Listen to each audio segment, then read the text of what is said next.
আমি য'ত প্ৰাৰ্থনা কৰোঁ ভগৱান কেৱল সেই স্থানতে নাই, আমি য'ত পাপ কৰোঁ সেই স্থানতো বিৰাজমান ভগৱান। শ্ৰীকৃষ্ণই কৈছে সেইজন ব্যক্তিৰ সংগ এৰি দিয়ক যাৰ ওচৰত আপোনাৰ কোনো মূল্য নাই। এজন মানুহৰ পতন কেনেকৈ হয়, কোনকেইটাৰ কাৰণে এজন মানুহৰ জীৱনলৈ ধ্বংস নমাই আনে, এই সন্দৰ্ভত ভগৱান শ্ৰীকৃষ্ণই কি কৈছে সেয়াও আমি আলোচনা কৰিম। আৰু এনে কিছু কথা ক'ম যিসমূহ আপুনি নিজৰ জীৱনত প্ৰয়োগ কৰি জীৱনটো সলাই পেলাব পাৰিব।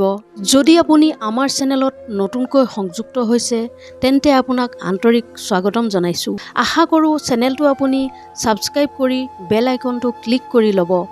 মানুহ এজন বৰবাদ হোৱাৰ 6টা কাৰণ আছে: টোপনি, খং, ভয়, ভাগৰ আৰু কামচোৰ স্বভাৱ।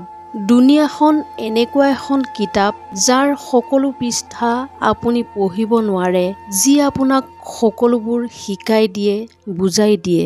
আৰু সমস্যা এনেকুৱা এটা বস্তু, এটিটিউড আৰু গহনা সদায় সাৱধানে ৰখা বস্তু, কথাই প্ৰতি মানুহক দেখুওৱা বস্তু নহয়। সেইজন মানুহকহে বিশ্বাস কৰিব যিজনে আপোনাৰ ভিতৰৰ 3টা কথা জানে: হাঁহি থকা মুখখনৰ আঁৰত থকা দুখ, খঙৰ পিছফালে থকা মৰম আৰু মনে মনে থকাৰ আঁৰত লুকাই থকাৰ কাৰণ।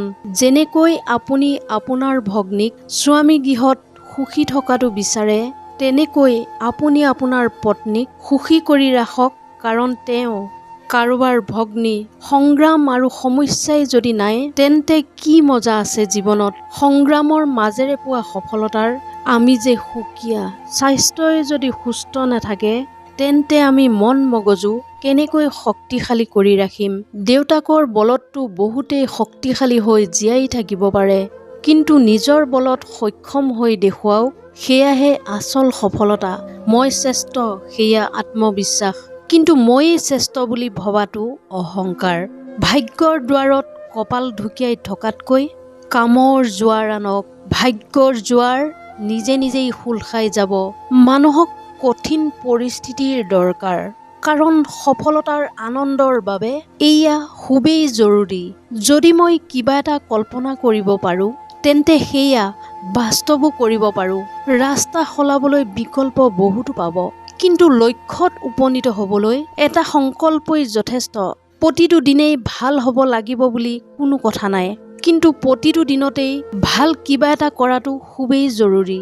এৰি অহা দিন কেতিয়াও সলাব নোৱাৰি, কিন্তু আহিবলগীয়া দিন সদায় আপোনাৰ হাতৰ মুঠিতেই থাকে।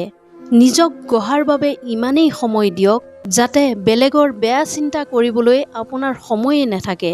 লক্ষ্য যিমানেই ওখ নহওক কিয় মনত ৰাখিব, পথ সদায় গছৰ তলত। আত্মবিশ্বাস সদায় শুদ্ধ হোৱাৰ পৰা নাহে, আত্মবিশ্বাস আহে ভুল হোৱাৰ ভয় নোহোৱাৰ পৰাও। পৰিচয় পোৱা কাম খন্তেক সময়ৰ বাবেহে থাকে, কিন্তু কামৰ জৰিয়তে পোৱা পৰিচয় চিৰদিনৰ বাবে থাকি যায়। চিন্তা কৰি আপোনাৰ শক্তি লোকচান কৰাতকৈ সমাধান কৰাত ব্যয় কৰক। সফলতাৰ মুখ দেখিব।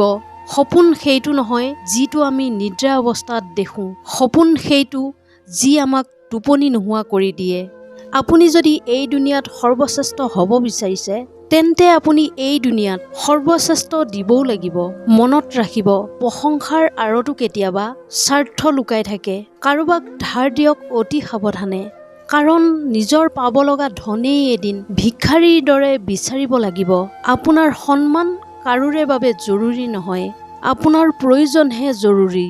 প্ৰয়োজনো শেষ, সন্মানো শেষ। আমাৰ মানুহৰো কি আজব কাৰবাৰ।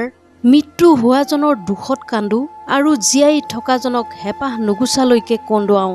মানুহজন ভাল আছিল এইষাৰ শুনিবলৈ প্ৰথম মৰিব লাগে।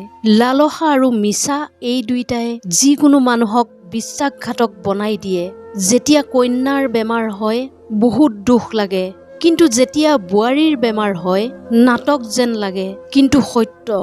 মূৰ্খজনে একোৱেই শিকিব নোৱাৰে জ্ঞানীজনৰ পৰা, কিন্তু জ্ঞানীজনে মূৰ্খজনৰ পৰা বহুত কিবা কিবি শিকি ল'ব পাৰে।